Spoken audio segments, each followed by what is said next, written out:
Yaku bagja kabina-bina tepang dina mangsa anu taya pisan kuciwa hartosna urang riung mungpulung teh dina tetep ngawedalan tali silaturahmi kalayan urang salawasna miara uhwa sangkan urang teu tijalike sangkan urang teu macike salawasna urang bakal tiasa nyumponan kana syariat Islam. Hakikatna urang kadat nu maha kawasa Allah azza wa jalla, syariatna mah urang antara manusia sareng manusia, silih hargaan silih ajenan bere maweh biasa nulung mah geus biasana pisan meureun mulung butuh nalang susah teh kapanan eta bagian urang. Nah nu mawi dina sonten dina enjing dina siang urang salawasna munajat ka zat nu maha kawasa sangkan urang salawasna aya dina pangjaring pangriksa mantena. Mangga ayeuna nu kepoh waktosna midangkeun carita nu katunda kamari naraskeun si Rawing Kiwari.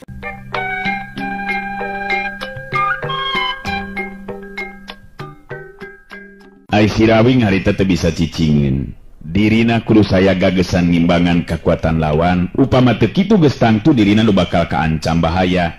Kadang-kadang jiwana bisa ngalayan. Dina sikep jurus pamungkas ilmu pancatunggal si Rawing pancuh kuku dina tangtunganana. Jurus pancerasa manugaling alam kabilang jurus anu teu sagawayah digunakeun upama diri teu kacangking abang bante. Ngan ayeuna kapaksa si Rawing kudu metakeun eta kekuatan. Sabab tahapan ajen pangarti lawan tetela tegeseh jauh ejeng ilmu nu kacangking ku dirina. Dua sorot panon harita bantrok, jalur rampang musirkeun kakuatan sapinuhna, dirina geus nekad pikeun ngadu kakuatan puncak jeung nu jadi lawan. Si Rawing katingali harita nyidakepkeun dua leungeunna, bari sapasang panonna peureum, hate jeung pikiran gembleng ngajadi hiji, lir upama nu keur sidakep sinuku tunggal, madep anteb manunggaling zatna ilahi robi. Ningali sikep jeung kayan si Rawing saperti ki jalur rampang bekiah kahudang rasa kapanasaranana. Dibarengan ku sorana anu handaruan jalur rampang jirimna luncat narajang.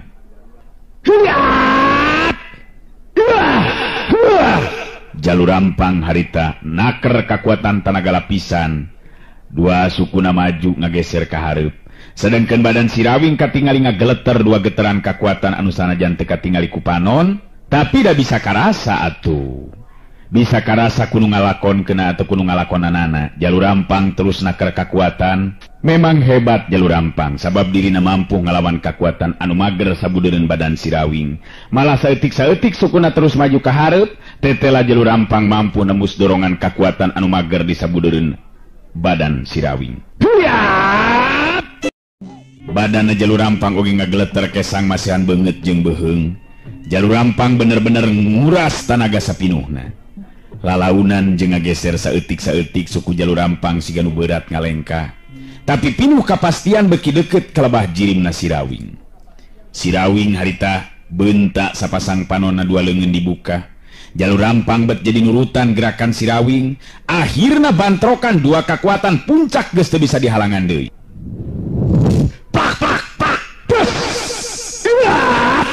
Dua pasang leungeun harita patarema dua leungeun katingali silih dorong. Kadenge dua sora nu handaruan antara sola jalur rampang jeung sorana si Rawing.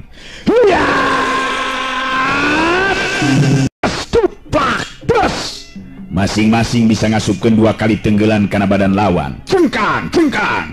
Si Rawing jeung jalur rampang harita pada ting jarengkang ka tukang. Daligdeug, jarig-jeug jalur rampang mundur deui ka tukang.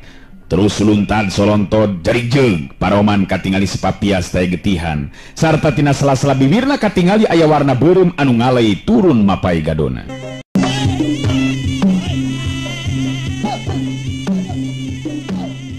Sedengkeun harita si Rawing katingali tutas mundur ngajarig jeug pancuh di dina tangtunganana nyengir sakedeung geus kitu nyerenge seuri terus ngomong bari ngareret ka si Banteng Wulung. Aduh berat teng euy, akang meh-mehan kalawahan, kawalahan teng. Nyaan edun euy si jalur rampung. Teng. Aduh, untung akang teu keur ninggang di emen ye euy. Si Banteng Wulung katingali keprok di barengan jeung ngagero. Da pugu kabeh anu deket kasih banteng wulung eueuh anu henteu pengpekan ceuli lantaran asa katorekan.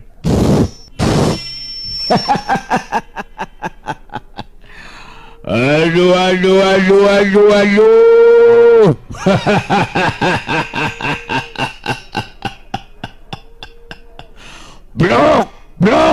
Blok. Ngitung tukang ngawing-ngawing. Ngeta kakara jago nguing. Ngayo tong dibere di ngampun ka ngawing-ngawing.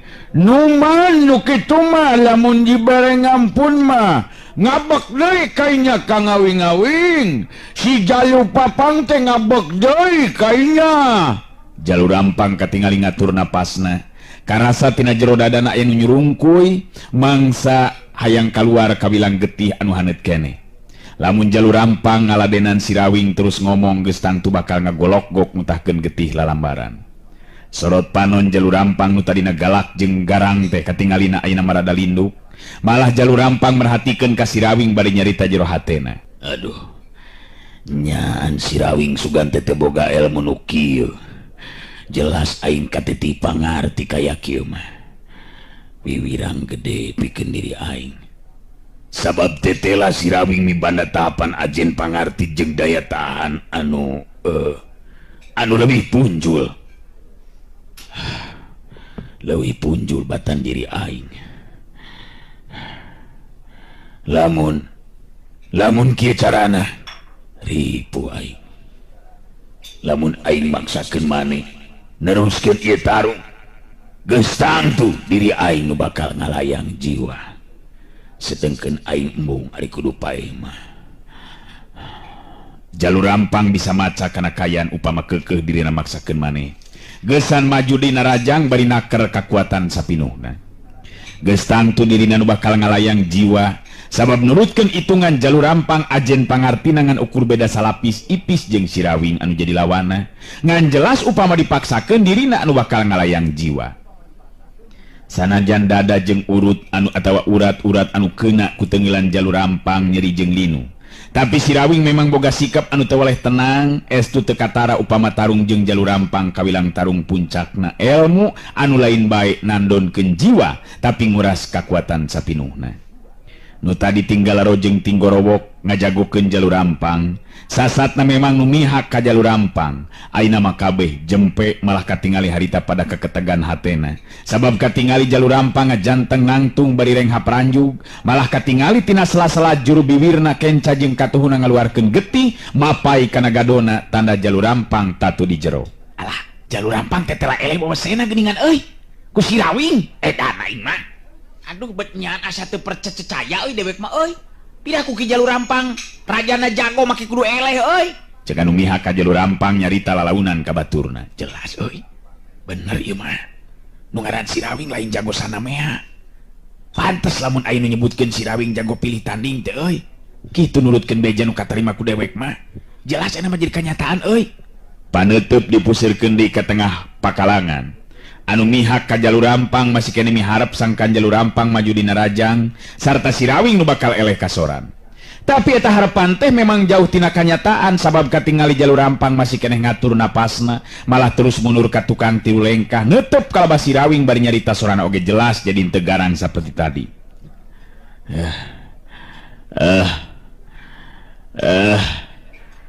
Maneh memang hebat Rawing. Kula rumasa memang elek wawasan katiti pangarti Rawing. Tapi masih kene aya waktu Rawing. Mangsa anu bakal datang urang bisa tepung deui. Jalu Rampang muterkeun paneteupna ka sakabeh pangeussi pilemuran anu ngalalajuanan di tempat-tempatan ngareret di ka Sirawing terus Jalu Rampang nyarita deui. Maneh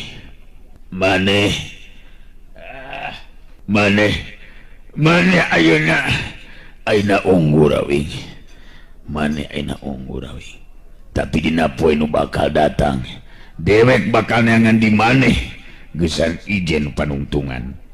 Mangsa ngadu jiwa. Jalu jalur rampang terus ngacorelat luncat ninggalkeun eta patempatan si Rawi ngajgero ka jalur rampang.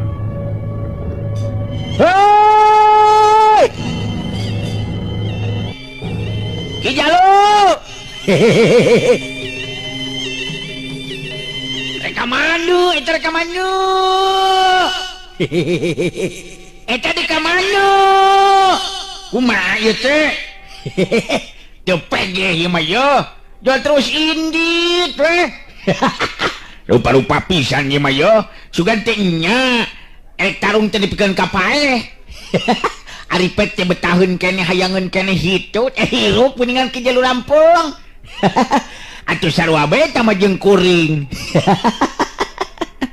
Si Rawing teu terus mudag ka mana ngajorelat luncatna jalur rampang. Ari sabab satengah nya mikeun jalan pikeun manehna tos si jalur rampang. Harita sabab ka tengah pakalangan harita ini datang nyampeurkeun nyatana Ijon salah saurang jagoan jalur rampang teh. Si Rawing serog pasang kuda-kuda bari nyarita.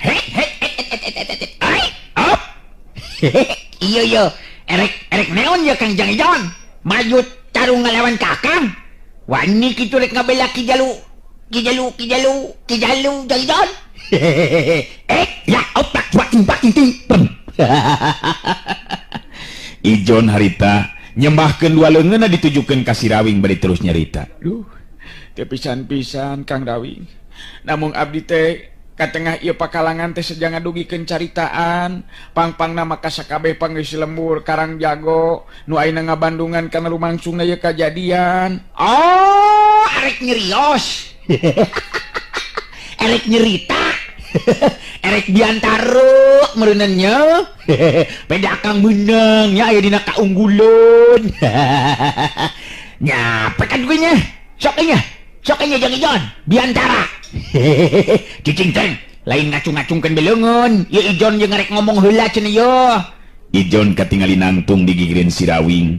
Di tengah-tengah pakalangan muterkeun paneutupna ka sakabeh nu aya di dinya, teu lila terus manehnya nyarita. Ka para dulur-dulur pangisi lembur, kadang warga nu pada-pada ngabandungan lumangsungna kajadian di ieu tempatan.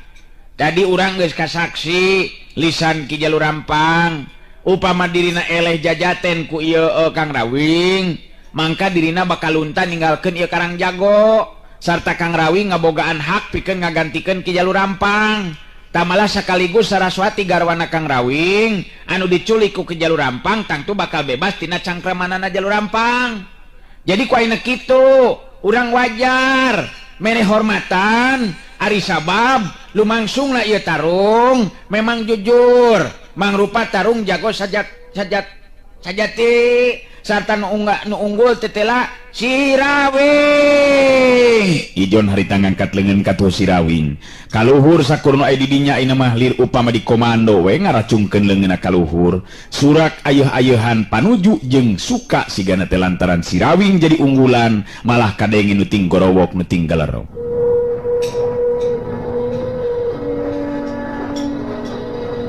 Si Rawing hebat euy.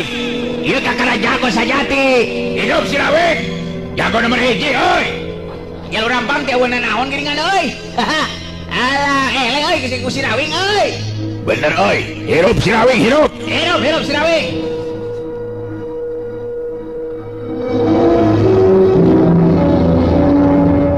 Kadenge di antara malah sora si banteng gulung anu meh nindi sakabeh sora anu keur ayeuh-ayeuhan. Surak jeung tinggal.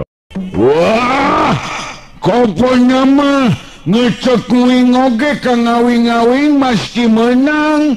Moal ngeleh ka ngawing mah.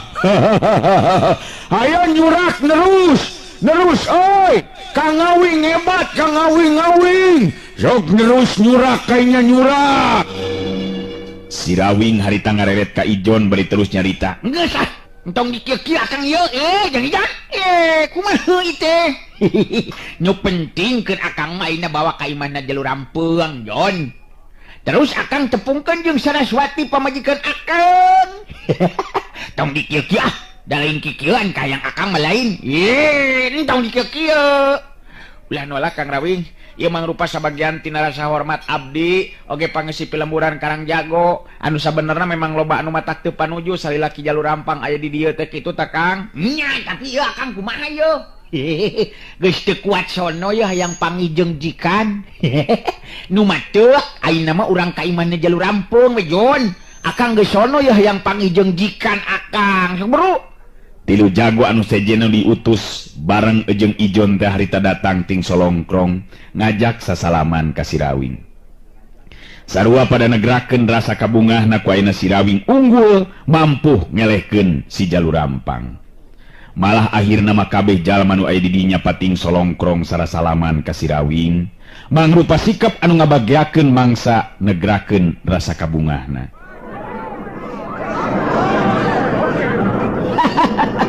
Aduh, ieu lieur ya, aduh, aing mah jadi pasibut kieu teh. Kumaha tuh? Ulah ribut. Ieu ulah ribut kieu atuh teh ge. Kuring jadi landang kieu ya. Ayo. Jon, ka mana si Jon teh? Jon, akang anterkeun lah ieu ka imahna Jalur Rampung. Aduh, aing mah ya. Kuring jadi landang kieu ya. Buru anterkeun ka imahna Jalur Rampung. Aduh, kelanan dulur. Ieu ulah ngagimung teh kieu ya. Aduh, sakumani dikanyahokeun ku ki dulur, sakabeh nyata kuring telingkorong lain. Kuring ka ditu lantaran nyusulan pamajikeun. Jadi ku ayeuna kitu, ayeuna kuring pamitan heula, nepungan jikan. Engke urang tepung laung deui nya. Kuring geus sono ye sabab sabenerna mah geus lila. Henteu pangijeng Saraswati pamajikan kuring. Hayu lurah. Hayu Jon, anterkeun akang ka imahna Jalur Rampung. Aduh, miliar ke. Ya gas. Ijon jeung Sirawing terus ngegedig leumpang ninggalkeun eta patempatan nu ngagimbung buriak bubaran. Meh kabehna galecok ngaromong jeung pada baturna. Taya deui nu jadi bahan caritaan kajabat tingaran Sirawing. Nu geus mampu ngelehkeun wawasena Jalur Rampang rajana jago di eta pilemburan. Si Banteng Bulung nuturkeun tukangeun Sirawing jeung Ijon malah kadengi harita si Banteng Bulung ngagero. Hoi, Kang Awing! Ngangke hola nga tukang! Ngulan ninggal-ninggalkeun uing nga tukang awing-awing! Mangenyang uing ditinggalkeun ngangke moal milu ngariung daang, oi! Dangoan na tukang awing-awing, dangoan! Tapi da puguleng kasih Banteng Bulung teh pikiraneun atuh. Dina waktu nu teu lila oge geus bisa nyusul. Sirawing ngareret ka tukang kalabas si Banteng Bulung bari nyarita. Cik atuh euy tong, entong gogorowokan bae atuh euy. Ari lebah ngariung daang mah teh. Bet nyerakeun pisan ieu mah boga dulur teh ieu mah yo. Engke geus jelas akang tepung jeung Saraswati, tangtu Ijon oge bakal syukuran. Mun citayamna oge 8 cenah mah. Lain kitu jang Ijon. Beres oleh ta mah Kang. Pokoknya mah Kang Rawing kudu nganjang we ka satiap imah nu aya di lembur. Puguh memang kitu kabiasaan nu lumaku di ieu patempatan. Ti kajauhan katingali aya awewe kolot anu leumpang gancang bari nyingsatkeun sampingna. Anu si horeng teh taya lian ti Maukem geuningan harita nu nyusul ti tukang teh. Akhirna Sirawing jeung Ijon nya kitu di si Banteng Bulung muru asup ka jero imah. Tulina torojol datang Maukem terus nyamperkeun ka Sirawing bari ngasongkeun dampaleungeun ngajak sasalaman. Mata ditiditu untuk kebagian sasalaman ujang. Nyaan hebat yang Rawing teh. Ki Jalur Rampang nepikeun ka kaburna lantaran era meureunnan eleh tarung. Betul aya nu nyangka atuh jang Rawing. Hihihi, ari mah teh saha ieu teh? Aduh, keur kabeneran eta mama da pugul lantaran Jalur Rampung aya di pihak nu salah nu matak eleh ku kuring. Ijon nu harita nerangkeun ka Sirawing yen Maukem teh kawilang Babu Satya di imahna Jalur Rampang. Ieu teh Maukem kawilang nu maturan ki Jalur Rampang ti sabang prak Jalur Rampang bubuara di dieu Kang Rawing. Malah tangtuna we meureunan leuwih nyaho kana kaayaan garwa Kang Rawing. Nyamanya kumaha ina garwana ieu Kang Rawing nu jenengan Saraswati teh mah? Maukem harita ngatur napasna heula. Da pugul leumpang gancang satengah lumpat pantes lamun capek teh. Nu matak nyusul ka dieu teh segera diukeul Jang Rawing pugari emah nyangka teh cugan be gitu tah aya di tempat panglalajoanan tapi teh labet eueuh geuningan atuh mah teh jadi bingung nak ka mana kitu tah. Si Rawing kerung netep antep ka Maukem telila terus harita nyarita deui. Nyaan teu ka hati mah teu ka hati wing mah ngomong kitu-kitu bae mah. Mate omong ka saha bieu teh ka kuring atau ka Ijon? Henteu teu ka hati sama sakali mah. Wah, si Kang Awing mah nyelenon wae euy. Bion ieu si ngemate ngomong ngamun ngenggeus lapar mah nyeuna ngayeuna ngogerek ngerek ngarek ngakol dan nyanguna ngenggeus ngimus. Ngapanan kitu na ngomongnya si ngemate? Alah, ieu mah ieu teu ngeunaheun nu geus hayang barang hakan ieu mah ieu. Kadinya bae terus pikiran teh. Lain-lain kadinya maksudna teh cik kumaha mah naon anu dimaksudkeun ku caritan mak teh kitu. Ijon oge netep antep ka Maukem bari nyarita. Bener mah cik terangkeun nu jelas kumaha maksud mah teh ngarah Kang Rawing oge kuring bisa ngarti kana maksud caritan mak bieu. Maukem narik napas panjang telila terus nyarita deui. Nya jadi maksud mah teh pamajikan Jang Rawing nyatana Nyai Saraswati teh tadi teh apaan dikerem di jero kamar ku Ki Jalur Rampang malah dina kayan teu walakaya. Itu maksud kuring teh mah pamajikan kuring ayeuna aya di mana? Sok dina datang ka dieu bejakeun be ka Kang Rawing aya di tepas kitu. Gen be teu kudu mandi heula oge lah teu neon-neon. Gampang ke bisa bareng ari rek mandi mah. Silih ruruan. Nu matak mate bingung ieu teh Jang Rawing. Da pugu tadi nama hayang ngabejaan ka salaki ka pamajikan Ujang teh. Yen salaki Nyi Saraswati teh keur ijen mewesen jeung Ki Jalur Rampang. Tapi nya kitu atuh duka teuing ka mana atuh ayeuna Nya Saraswati teh. Si Rawing kerung ngareret ka si Banteng Wulung anu sarua harita teh netep ka si Rawing bari kerung kaget turut teu ngarti. Ya gitu maksud mati kumaha eta mah? Nya jadi maksud mah teh Saraswati gitu. Nya Saraswati? Cing kumaha? Cing sok terangkeun anu jelas kumaha mimitina. Jadi rada beda hati mah ieu teh euy. Betrada-rada kurunyudan kana hate euy. Aya naon deui nya teh nya yo? Menyang wing oge beda ngarasana ngana beuteung teh Kang Awing. Gawena teh ngan ngurubukan we kunaon nya. Beda ngarasana ieu mah Kang Awing. Nya beda ngarasana lantaran can dieusian di meureunan ilaing mah teh. Cicing geus sabar atuh. Coba kumaha mah jelaskeun kumaha maksud mah teh. Mana ayeuna Saraswati pamajikan kuring manyu. Ijon mairan dicaritaan bari netep ka Maukem. Nah kumaha kitu aya naon kajadian anu sabenerna teh mah? Bieu cenah ceuk mah Saraswati garwa Kang Rawing teh aya di jero kamar dikerem ku Ki Jalur Rampang. Terus ayeuna ka mana? Nu matak kieu geuranya. Ayeuna kumaha bakal dicaritakeun ngeunaan kajadian nu tadi lumangsung sarta karanapan ku emah. Malah teu nyangka sugan teh moal kitu tindakan Saraswati pamajikan Jang Rawing. Cik. Kumaha mah? Rada beda di we yeuh kurunyudna kana hate teh teng. Siga-sigana mah nyape di bayi mah ye teng yo. Atuh Maukem terus harita nyaritakeun ngeunaan kajadian nu lumangsung tadi. Mangsa Maukem sacara teu ngahaja nulungan Saraswati ku mustika tulak bala teh bogana Jalur Rampang. Malah sacara teu kahaja nepikeun kapulihna pisan kakuatan Saraswati, kabehanana ditetek teh nu kaliwat dicaritakeun dibejer beaskeun ku Maukem. Waktosna geuning seep urang cekapkeun dugi ka dewe latunya acara dongeng Kiwari kapihatur ku Kepoh Kiwari neraskeun carios Si Rawing Kiwari. Hatur nuhun permios.